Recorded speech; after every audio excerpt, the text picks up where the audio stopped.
প্রায় ১৩ দিন পর পুনরায় শুরু হতে যাওয়া জাতীয় সংসদ অধিবেশনকে সামনে রেখে বৈঠকে বসেছে বিরোধী দল। সকাল ১১টায় জাতীয় সংসদ ভবনের বিরোধী দলীয় নেতার সভাকক্ষে বিরোধী দলীয় নেতা ও জামায়াতে ইসলামীর আমির ডাক্তার শফিকুর রহমানের নেতৃত্বে এই বৈঠক শুরু হয়। বৈঠকে মুলতবি অধিবেশনে রাষ্ট্রপতির ভাষণের ওপর ধন্যবাদ প্রস্তাব নিয়ে আলোচনা হতে পারে বলে জানা গেছে। অন্যদিকে অধিবেশন শুরুর আগে দুপুর ১:৩০টায় শুরু হয়েছে সরকারি দলের সংসদীয় সভা। বৈঠকে সভাপতিত্ব করছেন সংসদ নেতা ও প্রধানমন্ত্রী তারেক রহমান। সভা শুরুর আগে স্থানীয় সরকার প্রতিমন্ত্রী মীর শাহে আলম বলেন, স্থানীয় সরকার নির্বাচন এখনও চূড়ান্ত হয়নি।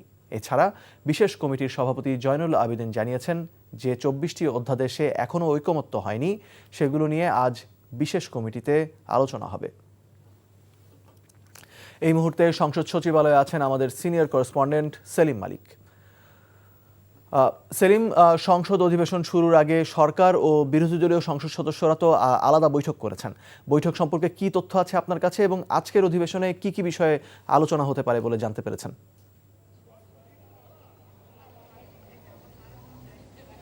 মুশফিক, আগে যদি বৈঠকের বিষয় বলি, সেটা হলো যে প্রত্যেকটি অধিবেশনের আগে কিন্তু সরকার এবং বিরোধী দলের বৈঠক, তারা আলাদা আলাদা কক্ষে বৈঠক করবেন, এটা কিন্তু একটি রীতি এবং সেই রীতি অনুযায়ী কিন্তু আজকে বৈঠক অনুষ্ঠিত হয়েছে এবং সকালে ১১টায় কিন্তু আমরা দেখেছি বিরোধী দলীয় দলের যে সংসদ সদস্যরা তাদের নিয়ে বৈঠক অনুষ্ঠিত হয়েছে এবং সেই বৈঠক সূত্রে আমরা যেটি জানতে পেরেছি যে এই সংসদ সদস্যদের, বিরোধী দলের সংসদ সদস্যরা আসলে আজকের যে জনগুরুত্বপূর্ণ বিষয়, বিশেষ করে জুলাই জাতীয় সনদ এবং গণভোট অধ্যাদেশ নিয়ে যে ধরনের বিতর্ক তৈরি হয়েছে এবং সেটি বিশেষ কমিটিতে পাঠানো হয়েছে ১৩৩টি অধ্যাদেশ, সেই বিষয়ে কিন্তু আলোচনা হওয়ার বা সে বিষয়ে আসলে কী ধরনের আলোচনা হবে সে বিষয়ে আসলে বিরোধী দলীয় নেতা যারা সংসদ সদস্য তাদের কিন্তু জানানো হয়েছে।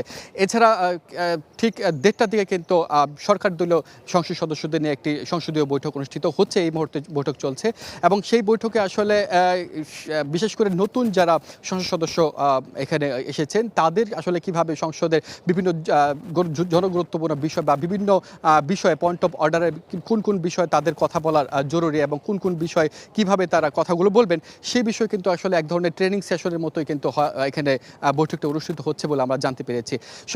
সবচেয়ে গুরুত্বপূর্ণ যে বিষয়টি সেটা হলো যে আজকে কিন্তু ৩টায় আসলে সংসদ অধিবেশনের তৃতীয় দিনের অধিবেশন চলবে, শুরু হবে প্রশ্নোত্তর পর্ব দিয়ে কিন্তু এই অধিবেশন শুরু হবে বলে আমরা জানতে পেরেছি। এরপরে জাতীয় জনগুরুত্বপূর্ণ বিষয় মনোযোগ আকর্ষণের যে নোটিশগুলো সেই নোটিশ নিষ্পত্তি হবে এবং শেষে যেটি বিষয় জানতে পেরেছি যে রাষ্ট্রপতির ভাষণের উপর আনিত ধন্যবাদ প্রস্তাব এবং সেই প্রস্তাবের উপর আসলে বিস্তারিত আলোচনা হবে বলে আমরা জানতে পেরেছি। তো মুশফিক, এই ছিল আমার কাছে জাতীয় সংসদ ভবন থেকে সবশেষ খবর।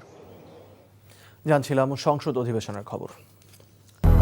200-র বেশি সার্ভিস ও ফিচারে লেনদেনের সব বিকাশ অ্যাপে সম্ভব।